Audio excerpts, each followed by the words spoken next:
Assalamualaikum warahmatullahi wabarakatuh. Selamat malam. Selamat berjumpa kembali dalam pembahasan resume fundamental saham dari laporan keuangan triwulan 1 2024. Hari ini tanggal 25 Mei kita akan membahas STAA Sumber Tani Agung Tbk ya. Analisa ini adalah bahan pertimbangan tambahan juga untuk edukasi ataupun juga sebagai pembanding, bukan untuk melakukan aksi beli atau jual, karena setiap investor itu mempunyai pemikiran dan cara yang berbeda masing-masing. Analisis kita berdasarkan kepada value investing ya, khususnya data-data atau angka-angka yang ada di laporan keuangan. Baik, PT Karya Serasi Jaya Abadi atau KSJA, entitas PT Sumber Tani Agung Resources Tbk STAA, ini bergerak di bidang sawit ya.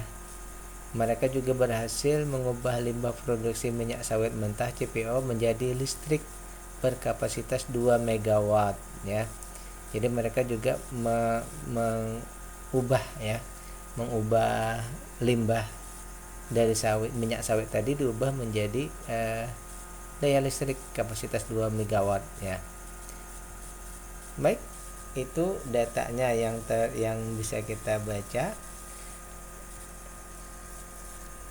Sebelum kita lanjut, apabila pembahasan kita ini bermanfaat, jangan lupa untuk klik like, subscribe, dan share ya. Mudah-mudahan apa yang kita bahas ini bermanfaat dan bisa juga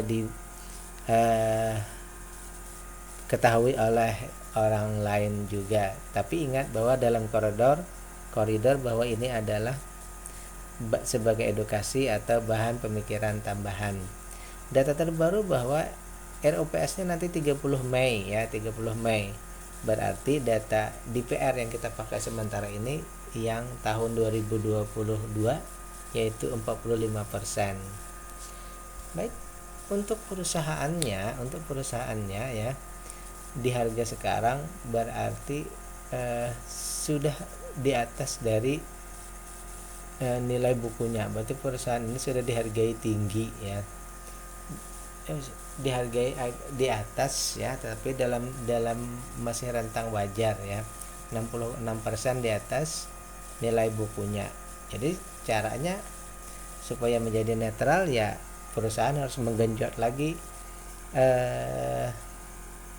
performanya untuk bisa menuju atau seimbang dengan harga ya.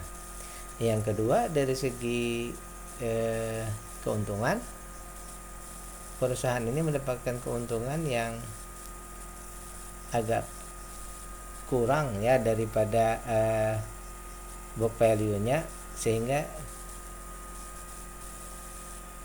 saat ini nilainya, valuasinya itu di kategori mahal ya.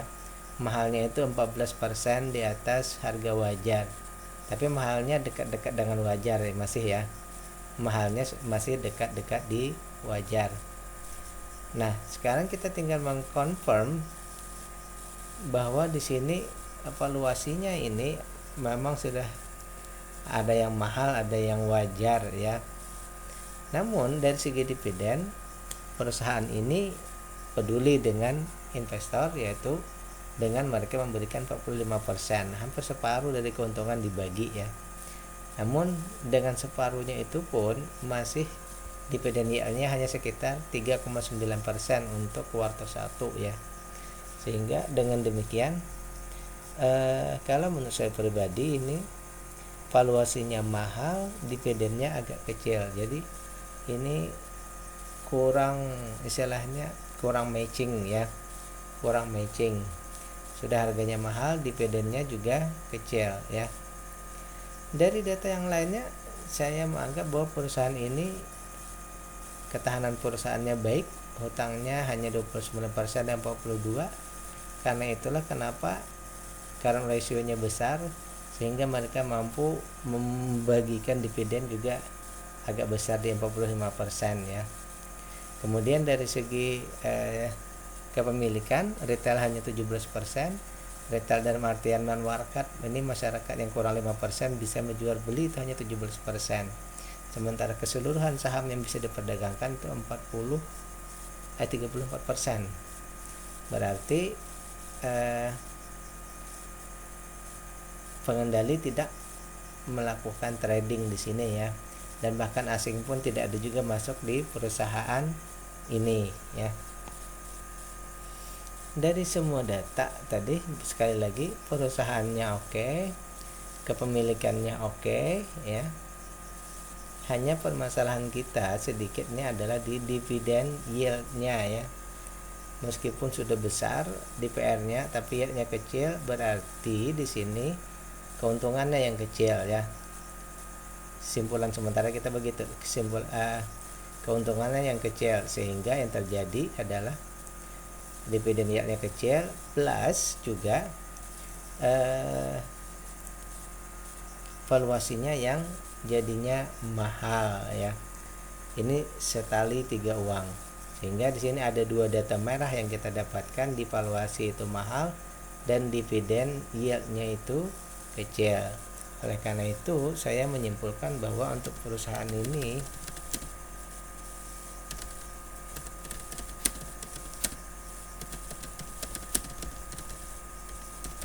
kita mesti menunggu ya valuasi dan dividen perusahaan ini membaik ya.